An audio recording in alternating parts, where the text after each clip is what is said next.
ஒரு விமர்சனம் ஒன்று இருந்தது. சீமான் அவர்கள் ஆடு மாடை பற்றி அதிகம் பேசுகிறாரு, ஆனால் ஆடு மாடு மேய்க்கவங்களுக்குலாம் சீட்டு கொடுக்க மாட்டேங்கிறாரு தேர்தலில் நிற்கிறதுக்கு. அதே மாதிரி உங்கள் மேலேயே ஒரு விமர்சனம் வைக்கப்படுது, நீங்கள் மருத்துவர், அதனால தான் உங்களுக்கும் வாய்ப்பு வழங்கப்பட்டது அப்படிங்கிற மாதிரியான விமர்சனம் வந்தது. இது எப்படி பார்க்குறீங்க? நான் மருத்துவம் படிச்சிருக்கிறதால காசு கொடுத்து சீட்டு வாங்கிட்டாங்க, காசு அதிகமாக தேர்தலில் செலவு பண்ணுறாங்க, அதனால மருத்துவர்களை தேர்வு பண்ணுறாங்கன்னு சொல்கிறாங்க.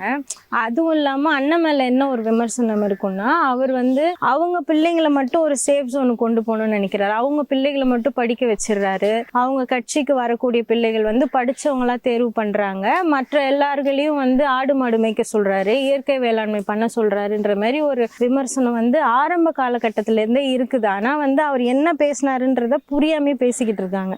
இப்ப நான் என்ன சொல்றேன்னா, அப்ப இதுக்கு பேர் என்ன? இந்த பண்ணை நாங்க ஆரம்பிச்சு இன்னொரு வருஷம் ஆகல.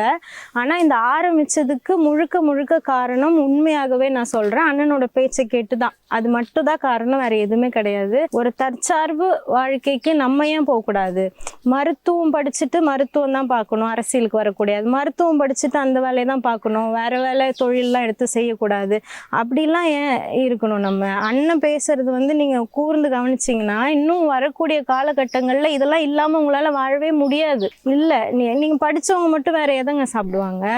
விவசாயம் பண்ணி நெல் விளைஞ்சா தானே நம்ம சாப்பாடு சாப்பிட முடியும், பால் கறந்தா தானே குடிக்க முடியும். அண்ணனே இதுக்கான நிறைய பதில் சொல்லிட்டாரு. அதனால நான் பெருசா இது விவரிக்கணும்னு அவசியம் இல்லை. எங்களுக்கு முன்னாடியில இருந்து என்னன்னா, அந்த 9 to 10 ஜாப் அதெல்லாம் ஒருத்தவங்க கிட்ட அடிமையா அந்த மாதிரி இருக்கக்கூடாது. நம்ம தனியா ஒரு தொழில் செய்யணும், தற்சார்பு வாழ்க்கைக்கு ஏற்ற மாதிரி, அந்த மாதிரி ஒரு அரசியல் வாழ்க்கைக்கு ஏற்ற மாதிரி நம்ம பண்ணணும்னு தான் நாங்கள் யோசிச்சுட்டு இருந்தோம். அப்புறம் அண்ணனோட பேச்சுக்களால இருக்கப்பட்டு தான் இப்படி ஒரு கனவோட நாங்கள் இதை ஆரம்பிச்சிருக்கோம். சிறப்பாகவும் செஞ்சுக்கிட்டு இருக்கோம். மருத்துவ தொழில்ல நான் எவ்வளோ ஒரு மகிழ்ச்சி எனக்கு கிடைக்குதோ அதை விட அதிகமா எனக்கு இந்த இடத்துல கிடைக்குது. காலையில நானுமே ஷெட்டெல்லாம் கழுவி விடுவேன், மாட்டு சாணங்களை நானும் அள்ளுவேன்.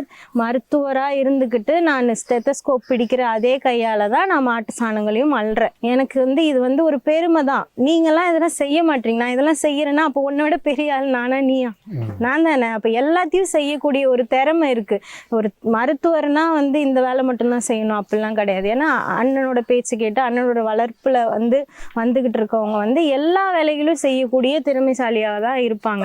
அதனால இப்ப பாருங்க, இத்தனை மாடு நாங்க வளர்த்துக்கிட்டு இருக்கோம். இதுல வரக்கூடிய வருமானம்ன்றது கொஞ்சம் கம்மி தான், எதிர்பார்த்ததை விட கம்மி தான். ஆனா எங்களுக்கு நம்பிக்கை இருக்கு, இன்னமும் இதுல சிறப்பா செய்ய முடியும். இப்பதானே நாங்க ஆரம்பிச்சிருக்கோம், ஆனா இன்னமும் நம்ம சிறப்பா செய்யலான்ற ஒரு நம்பிக்கையோட தான் நாங்க செயல்பட்டு இருக்கோம். அதே சமயம் நான் இந்த 2 மாதம் வேலை செஞ்சேன்னு சொன்னேன் இல்லையா, அந்த காலகட்டத்துல திரள் நிதி கேட்கறதுக்காக ஒரு காணொலி எடுத்து போட்டேன். அப்ப நிறைய பேர் என்ன விமர்சிச்சாங்கன்னா, நீ ஏசில உட்காந்துட்டு டாக்டர் படிப்பு படிச்சுக்கிட்டு திரள் நிதி எல்லாம் கேட்காத, நீ போய் ஆடு மாடு மேய். டைரக்டாவே சொன்னாங்க, ஆடு மாடு மேய்ச்சிட்டு நீ என்கிட்ட கேளு, நான் கொடுக்குறேன், நான் உனக்கு பிச்சை போடுறேன் அப்படின்னாங்க. அதுக்கு தான் நான் என்ன ஒரு வீடியோ நாங்கள் அதே காலகட்டத்தில் நாங்கள் பதிவு பண்ணியிருந்தோம், இன்ஸ்டாவில் பதிவு பண்ணியிருந்தோம். அதை எடுத்து திரும்ப ட்விட்டரில் நாங்கள் போட்டு காட்டணும். நீ நினைக்கிற மாதிரி மருத்துவர் நாங்கள் கிடையாதுப்பா, நாங்கள் நாம் தமிழர் கட்சியில் இருக்கிறதால மருத்துவராக இருந்தாலுமே சரி, என்ஜினியர்ஸாக இருந்தாலுமே சரி, ஐடியில் வேலை செய்கிறவங்களா இருந்தாலுமே சரி, நாங்கள் எல்லாருமே வேளாண்மையை ஆதரிப்போம், ஒரு தொழிலாக எடுத்து செய்வோம். அதனால் எங்களுக்கு எந்த ஒரு இழிவோ எந்த ஒரு அந்த இன்ஃபீரியாரிட்டி காம்ப்ளெக்ஸ் அதெல்லாம் எதுவுமே கிடையாது. இது நம்மளுடைய பெருமை. அந்த இயற்கை வேளாண்மை, இயற்கை விவசாயம்ன்ற பேரே தப்பு தான். விவசாயம்னாலே அது இயற்கையா தான் இருக்கணும், அப்படிதான் இருக்கும். அதை நீ மாத்தி வச்சுட்டு நீ எங்களுக்கு கேள்வி கேட்டுட்டு இருக்க. அதனால இது எல்லாமே நம்மளோட வாழ்வியல், சரிங்களா? அதுதான் நம்மளோட பண்பாடு. இதை செய்யாம நீ வேற என்ன செய்ய போற? இப்போ பரந்தூர் விமான நிலையமா இருக்கட்டும், எல்லாமே நாசக்கார திட்டங்கள், எல்லாமே வேளாண்மை சார்ந்த அந்த பூமியை பறிச்சு தானே பண்றாங்க. இப்ப சிபிசிஎல் நிறுவனமா இருக்கட்டும், அக்கா காளியம்மா, அக்கா கார்த்திகா அக்கா கூட இப்போ முந்தானேத்து போராடிக்கிட்டு இருக்காங்க. இந்த மாதிரி விஷயங்களுக்கெல்லாம் நாங்க ஏன் போராடுறோம்? இது எல்லாத்தையும் நீ எடுத்துட்டு இந்த மாதிரி வேலைகள்லாம் பண்ண ஆரம்பிச்சிட்டனா 4 பிள்ளை எங்க உழுந்து நீ சாப்பிடுவ?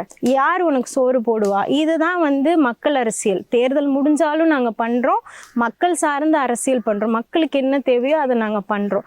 அதுதான் மக்கள் அரசியல். அதனால நான் என்ன சொல்கிறேன்னா, இது எல்லாமே வந்து நாங்கள் சும்மா ஆக்டிங்காகவோ உங்ககிட்ட எடுத்து ஃபோட்டோ காட்டணுன்றதுக்காகவோ பக்கத்து வீட்டில் போய் மாடு வந்து நாங்கள் கட்டி பிடிச்சி ஃபோட்டோ எடுத்து போட்டதெல்லாம் கிடையாது. இது என்னுடைய சொந்த பண்ணை தான். கிட்டத்தட்ட ஒரு 10-12 மாடுங்கிட்ட இருக்குது, கண்ணுக்குட்டி முதற்கொண்டு. இது எல்லாத்தையுமே நான் தான் வந்து பராமரிச்சிட்டு இருக்கேன். என்னோட கணவர் தான் இதை நடத்திட்டு இருக்காரு. இன்னைக்கு காலையில் கூட நான் வந்து நீங்கள் வர்றதுக்கு முன்னாடி ஷெட்டை தான் கழுவிட்டு இருந்தேன். ஆடு மாடு சாணங்கள் அள்ளுவேன். எனக்கு இது ஒரு பெருமையாக தான் பார்க்குறேன். இதுக்கு முழுக்க முழுக்க இந்த மாதிரி ஒரு மனநிலை வந்ததுக்கு காரணம் அண்ணன் மட்டும்தான், செந்தமிழன் சீமான் மட்டும்தான். இதே போல் ஒரு மனநிலையை தான் வந்து வளர்ந்து வர பிள்ளைகள்கிட்டயே அவர் கொண்டு வர. இது எவ்வளோ ஹெல்த்தியாக இருக்குது பாருங்களேன். எல்லாருமே என்ன சொல்லுவாங்க, படிப்பு வரலையா போய் ஆடு மாடு மேய் அப்படின்றாங்க. ஏன் அது ஒரு அசிங்கமாகவே வந்து கட்டமைச்சிட்டு வராங்க இல்லையா? அதை மாற்றுறதுன்றது, அதை உடைக்கிறதுன்றது எவ்வளோ பெரிய விஷயம். அப்போ அதை பண்ணுற ஒரு மனுஷனை நீ வந்து விமர்சிக்கிறனா, அப்போ நீ எவ்வளோ கீழ்த்தனமாக இருக்கிறன்றதை நீங்கள் புரிஞ்சுக்கோங்க. உங்களால் என்ன பண்ண முடியும்? சமூக வலைதளங்களில் இப்போ யாராவது ஒரு பெண்ணு மாட்டிக்கிச்சா, ஒரு பெண் இருக்காங்களா, அவங்க கிடைச்சிட்டாங்களா, ஆபாசமாக நம்ம பேசுவோம், ஒரு கீழ்த்தரமான வார்த்தைகளை போட்டு நம்ம பதிவு பண்ணிவிட்டு நம்ம வேலையை பார்ப்போம். அதில் உங்களுக்கு ஒரு நிம்மதி கிடைக்குதா என்னன்னு தெரியல. ஆனா நீங்க கடைசி வரைக்கும் அதை தான் பண்ணிட்டு இருப்பீங்க. நான் எங்களை மாதிரி ஒரு ஆக்கப்பூர்வமான விஷயங்கள், ஒரு மக்கள் போராட்டத்துல உங்களால கலந்துக்க முடியுமா? இல்லாட்டி நான் சொன்ன மாதிரி ஒரு அடிப்படை உறுப்பினரா இருந்து உங்களால வேட்பாளர் அளவுக்கு நீங்களாம் யோசிக்கவே முடியாது மற்ற கட்சிகள்ல. இதுவே ஒரு மிகப்பெரிய எடுத்துக்காட்டு தான். நீயும் நானும் ஒண்ணு இல்லை, ஒன்னால அதை தவிர்த்து எதுவும் பண்ண முடியாது. சமூக வலைத்தளங்கள்ல மற்றவங்களை விமர்சிக்கிறத தவிர உங்களால ஒண்ணுமே பண்ண முடியாது. அதை மனசுல வச்சுக்கோங்க. நீயும் நானும் ஒண்ணும் கிடையாது. அதுவும் இல்லாம நீங்கெல்லாம் விமர்சனம் பண்றீங்கன்றதுக்காக நாங்க என்னைக்குமே சோர்ந்து போகவே மாட்டோம். இப்ப நான் போய் நிறைய பேர் வந்து எங்க இருந்து வந்தது இவ்வளவு தைரியம், எங்க இருந்து வந்தது இவ்வளவு ஆவேசம், உங்களுக்கு இப்படி தைரியமா நின்று பேசுறீங்களே, நாங்களே பயப்படுறோம். கட்சி உறவுகளே வந்து சில நேரத்துல சொல்லுவாங்க, நாங்களே பயப்படுறோம், நீங்க எப்படி பண்றீங்க? பாமகனா இவ்வளோ பெரிய பெல்ட் தெரியுமா? பெண்ணாகரத்துலலாம் வந்து நான் இன்னும் பேசின இடத்துல யாருமே அந்த மாதிரி வெளிப்படையாக பேசுனது கிடையாது. அது அவங்களே வந்து சொல்லுவாங்க, இந்த மாதிரி வரலாற்று யாருமே வந்து பேசலாமா, நீங்கள் வந்து பேசிட்டு போனீங்க. இதெல்லாம் எங்கேருந்து வந்துச்சு? நீங்கள் கொடுக்குறீங்க பார்த்தீங்களா அந்த விமர்சனங்கள், அதுலேருந்து தான் வந்துச்சு. அதனால ஒன்று மட்டும் மனசில் வச்சுக்கோங்க. இப்போ நான் திட்டி இந்த வார்த்தை போட்டு உனக்கு ஒரு பதிவு போடுறேன்னா அதை வந்து நாம் தமிழர் கட்சி பிள்ளைகளை இன்னும் ஆவேசப்படுத்தும், இன்னும் தான் அரசியல்படுத்தும், இன்னும் தான் எங்களை வீரியமாக நீங்கள் செயல்பட வைக்க போகிறீங்க. இப்போ இந்த காணொலி கீழே கூட நிறைய வந்து அவசமான வார்த்தைகள்லாம் பதிவிடுவாங்க. அதை பார்த்து நாங்களாம் என்ஜாய் தான் பண்ணுவோம்.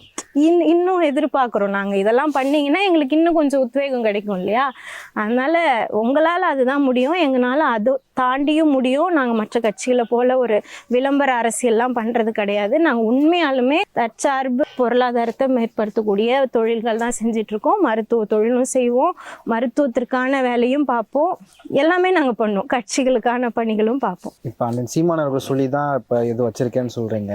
இப்போ நாளைக்கு இது ஒரு விமர்சனம் ஆயிடாதா?